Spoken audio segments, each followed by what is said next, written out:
Dairyman Bill Dorsett began the day just as he has every day for 30 years, milking his 100 dairy cows.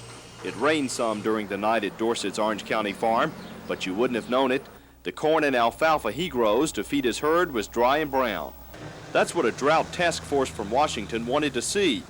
For 2 hours, Dorsett and Assistant Agriculture Secretary George Dunlop drove and walked the 400-acre farm. The news Dunlop heard wasn't good. Now, will you cut this particular field for silage? This will be cut for silage, no good for anything else. Do you think that you'll get any feed corn at all this year out of your fields? None at all? There'll absolutely be no shelling corn at all. Dorsett would normally get about 100 bushels from each acre of corn. This year, he'll be lucky if he gets 5. He's already dipped into his winter feed supply and says that will get him through to January.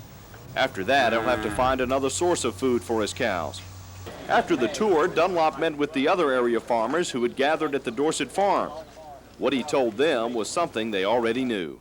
I must say, though, that I haven't seen conditions in any of those states that are as bad as it is here. The losses here are very, very significant, and I know that you all have to put up with this and do business under these conditions that is just very, very difficult for you. Dorsett thinks he'll survive the year, but expects to see many of his neighbors get out of farming. And while other dairymen are selling off parts of their herds, Dorsett says that's a last resort for him.